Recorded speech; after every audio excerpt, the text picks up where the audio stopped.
आंब्यांचा season चालू झाला की नेहमीच आपण काही ना काही रेसिपी बनवत असतो. आज आपण असंच आंब्यापासनं मऊ लुसलुशीत अगदी तोंडामध्ये टाकताच पटकनी विरघळेल असा आपण इथे मँगो शिरा कसा बनवायचा ही रेसिपी बघणार आहे.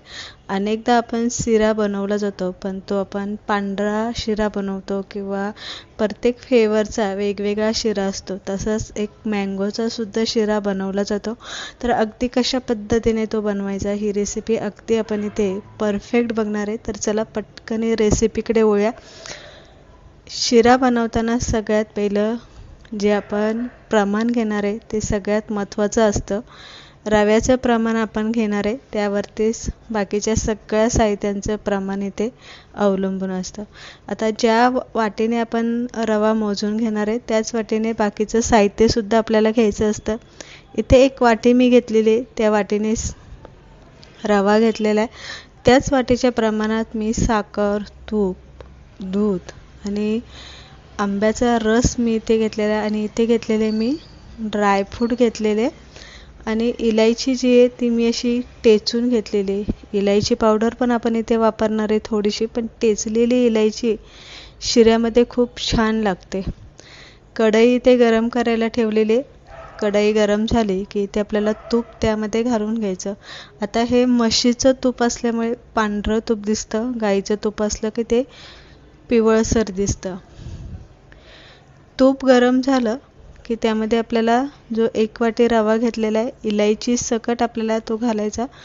मिडियम गॅसवरती रवा आपल्याला लालसर असा कलर येईपर्यंत भाजून घ्यायचा आणि त्यानंतर सगळ्यात शेवटी मी ड्रायफ्रूट यामध्ये घालून घेतलेले मनुके, चारोळे, काजू आणि बदाम.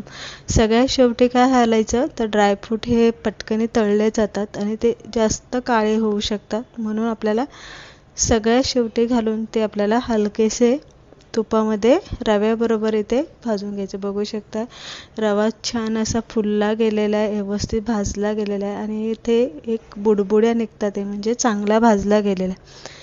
त्यानंतर इथे आपण आता दुधाचं प्रमाण कसं घेतलं आहे, ज्या वाटीने आपण रवा घेतला होता त्याच वाटीने आपण इथे एक वाटी दूध घेतलेले आणि अर्धी वाटी आपण पाण्याचं प्रमाण घेऊन हे एकत्र करून यामध्ये घालायचं. व्यवस्थित रवा आपल्याला हलवून घ्यायचा आणि 5 मिनिटभर झाकण ठेवून चांगला तो इथे आपल्याला शिजून घ्यायचा आणि त्यानंतर सगळ्यात शेवटी आपल्याला इथे साखर जी घेतलेली ती साखर आपल्याला यामध्ये घालायची. आता साखर इथे तुम्ही कमी जास्त करू शकता, गोड पाहिजे नसेल तर अजून तुम्ही यामध्ये घालू शकता किंवा कमी सुद्धा करू शकता. आणि इथे अर्धा चमचा विलायची पावडर घालून घेतलेली. व्यवस्थित शिरा आपल्याला साखर आणि विलायची पावडर घातली की हलवून घ्यायचा.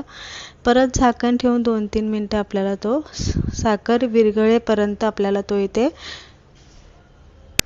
आणि झाकण ठेवून आपल्याला तो परत एकदा इथे चांगला शिजून घ्यायचा.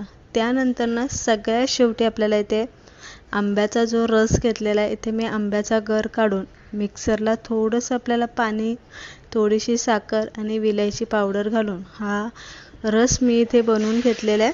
आता साखर आणि विलायची पावडर मी रसामध्येच का घातली तर त्याचासुद्धा फ्लेवर जो असतो, सुगंध, तो रसामध्ये उतरायला पाहिजे म्हणून मी त्यामध्ये पण थोडीशी साखर आणि विलायची पावडर आणि थोडंसं पाणी घालून मिक्सरला गर पिसून घेतलेले आणि त्यानंतर आपल्याला इथे व्यवस्थित हलवून घ्यायचा रस घातला की आणि झाकण 5 मिनिटभर आपल्याला झाकण ठेवून रसामध्ये शिरा आपल्याला परत एकदा चांगला शिजवून घ्यायचा. तर तुम्ही इथे बघू शकता 5 मिनिटानंतर एकदम मऊ लुसलुशीत झालेला आहे, अजिबात कढईला चिटकलेला नाही आहे आणि एकदम मस्त असं पाहता क्षणी तोंडाला पाणी सुटेल इतका तो मस्त इथे बनला गेलेला आहे, व्यवस्थित शिजला गेलेला आहे आणि चिकट नाही झालेला किंवा जास्त तो मोकळासुद्धा झालेला नाही आहे आणि वाटीमध्ये घातला की सहज तो वाटीमध्ये असा दाबून राहतो. तुम्ही इथे बघू शकता किती छान आलेला आहे, किती सहज असा तो कलथ्याने चमच्याने तो इथे